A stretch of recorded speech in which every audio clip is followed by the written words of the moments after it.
ರಮೇಶ್ ಅವ್ರ ಮೇಲೆ ಮಾತಾಡಿದ ಮೇಲೆ ನಾನು ಐ ಥಿಂಕ್ ಏನು ಮಾತಾಡಿದ್ರು ವೇಸ್ಟ್ ನನಗೆ ಅಷ್ಟು ಅದ್ಭುತವಾಗಿ ಮಾತಾಡಿದ್ರು. ಅಷ್ಟಿಲ್ಲ, ಅಪ್ಪಾಜಿ ಹೇಳಿದಾರ ಅನ್ನದಾತ್ರೆ. ಯಾಕಂದರೆ ಇವತ್ತು ಯಾರೇ ಆಗಲಿ ಒಬ್ಬ ನಟನಿಗೆ ಜನ ಹೇಳ್ದಂಗೆ ಒಂದು ಆಸರೆನೇ ಅವ್ರ ಆಸರೆ ಇಲ್ಲದೆ ಹೋದರೆ ನಾವು ಸೆರೆ ಇಟ್ಕೊಳ್ತೀವಿ.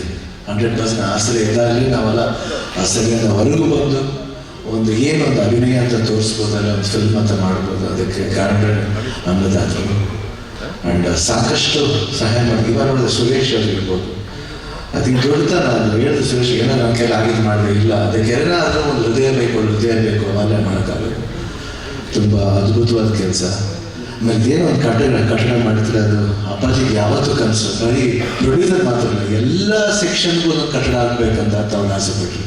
ಅದೇ ಥರ ಆದಷ್ಟು ಬೇಗ ಎಲ್ಲರಿಗೂ ಒಂದು ಕಟ್ಟಡ ಆಗಲಿ ಅಂತ ದೇವರಿಗೆ ಪ್ರಾರ್ಥನೆ ಮಾಡ್ಕೋತೀವಿ.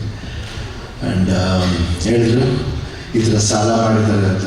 ನನ್ನ ಕಡೆಯಿಂದ ನಾನು ಏನು ಮಾಡಬೇಕು ಹೇಳಿ 100% ನಾನು ಮಾಡ್ತೀನಿ. ಯಾಕಂದರೆ ನಮಗೆ ಇವತ್ತು ಏನಾದರೂ ಒಂದು ಬೆಲೆ ಸಿಕ್ಕಿದಂಗೆ ಅದು ನಮ್ಮ ಅನ್ನದಾತರಿಂದ.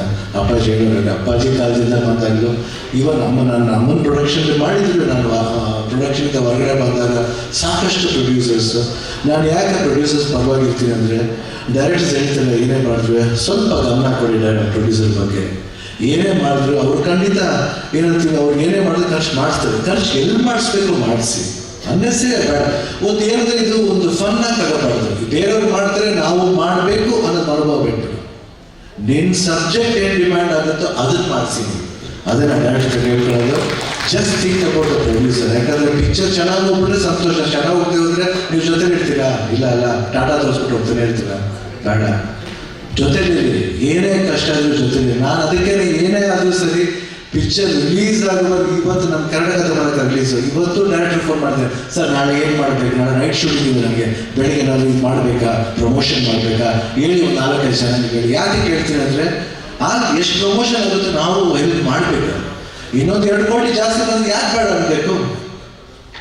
ಬರಲಿ, ಚೆನ್ನಾಗಿ ಬರಬೇಕು. ಯಾಕಂದರೆ ಇವತ್ತು ಕನ್ನಡ ಸಿನಿಮಾ ಎಷ್ಟು ಮಟ್ಟಿಗೆ ಹೆಸರು ಮಾಡ್ತಿದ್ರೆ ಇಂಟರ್ನ್ಯಾಷನಲ್ ಲೆವೆಲ್ ಇದೆ ಇವಾಗ. ಅದನ್ನು ನಾವು ಬಿಡಬಾರ್ದು, ಅವಕಾಶ ಬಿಡಬಾರ್ದು. ಈ ಥರ ಸ್ಟ್ರಾಂಗ್ ಫೌಂಡೇಶನ್ ಅಂತ ಹೋಗ್ಬೇಕು.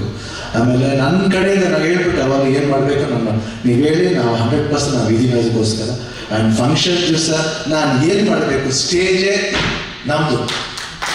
ಸೊ ಅವತ್ತು 100% ನೀವು ಏನು ಮಾಡಬೇಕಂದ್ರೆ ನಾವು ಆರ್ಟಿಸ್ಟ್ ಕಡೆಯಿಂದ ನಾನು ಗ್ಯಾರಂಟಿ ಕೊಡ್ತೀನಿ, ನಾವೆಲ್ಲ ಇರ್ತೀವಿ ಜೊತೆಲಿ. ಅದೇ ಥರ 90 years ಕೂಡ ಸೆಲೆಬ್ರೇಷನ್ಗೆ 100% ನಾವು ಇದ್ದೀವಿ. ಏನು ಸಪೋರ್ಟ್ ಬೇಕಾದ್ರೆ ಮಾಡ್ತೀವಿ. 100% ಯಾವ ರೀತಿ ಕೊಡಬೇಕು, ಯಾವ ರೀತಿ ಫಂಕ್ಷನ್ ಸಕ್ಸಸ್ ಮಾಡಬೇಕು ಅದನ್ನು ನಾವು ಮಾಡ್ತೀವಿ. ಯಾಕಂದ್ರೆ ದೇವರ ಇನ್ನೂ 62 ಅಷ್ಟೇ, ನೋ ಪ್ರಾಬ್ಲಮ್. 62 20 ಥರ ಕುಡಿತೀವಿ ಅನ್ಕೊಂಡು.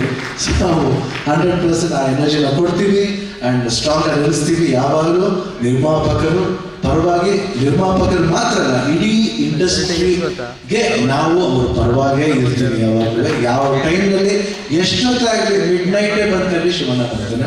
ಶಿವಣ್ಣ ಮಾತ್ರ ಅಲ್ಲ, ಎಲ್ಲ ಕಲಾವಿದರು ಬರ್ತಾರೆ ಅನ್ನೋ ಒಂದು ಭರವಸೆ ಕೊಟ್ಟು ನನ್ನ ಮಾತು ಮುಗಿಸ್ತೀನಿ. ಸೊ ಜೈ ಹಿಂದ್, ಜೈ ಕರ್ನಾಟಕ.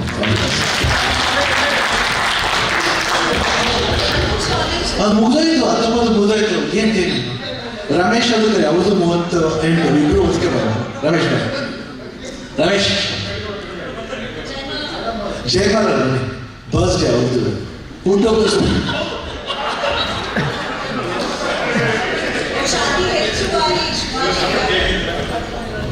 ಚೆನ್ನಾಗಿ ಮಾಡಿದ್ದಾರೆ. ಶೈಲೇಂದ್ರ ಬಾಬು ಅವರಿದ್ದಾರೆ, ಚಂದ್ರಶೇಖರ್ ಅವರಿದ್ದಾರೆ, ವೇಲು, ಇಡೀ ನಿಮ್ಮ ಕಾಲು, ಸಾರಾ ಗಾಂಧಿ ಅವರಿದ್ದಾರೆ, ದೊಡ್ಡಣ್ಣವರಿದ್ದಾರೆ, ಪಂಡ್ಯಾಜೇಶ್ ಅವರಿದ್ದಾರೆ, ಶ್ರೀಕಾಂತ್, ರಮೇಶ್ ರೆಡ್ಡಿ ಅವರು, ಕುಮಾರ್, ಪದ್ಮಾಬಾಸಂತಿ ಅವರಿದ್ದಾರೆ, ಆಮೇಲೆ ಇನ್ಯಾರಿದ್ದಾರೆ, ಸಾಯಿ ಪ್ರಕಾಶ್ ಅವರಿದ್ದಾರೆ, ಆಮೇಲೆ ಪ್ರಿಯಾ ಹಾಸನ್ ಅವರಿದ್ದಾರೆ, ಇನ್ಯಾರು ಹೇಳಿದ್ದಾರೆ, ಶಿರಪ್ಪನ ಹೇಳಿ ಫಸ್ಟ್ ಹೇಳ್ಬಿಟ್ಟು ಅವರು. ಯಾಕಂದ್ರೆ ಥಾಮಸ್ ಅವರಿದ್ದಾರೆ, ಜಗದೀಶ್ ಅವರಿದ್ದಾರೆ, ಮುನಿಯವರು ಬಂದಿದ್ದಾರೆ, ಪ್ರಭೇಶ್ ಅವರು ಹೇಳಿದ್ದು. ವಿಷಯ ಯಾರ ಹೆಸರು ಹೇಳಿದ್ರೆ ದಯವಿಟ್ಟು ಬೇಜಾರು ಮಾಡ್ಕೊಬೇಡಿ. ನಮ್ಮ ಇಡೀ ಕುಟುಂಬ ಇದೆ ಬಿಡಿ. ಸೊ 19ನೇ ತಾರೀಕಿಗೆ ಮುಗಿದಿದ್ರು ಕೂಡ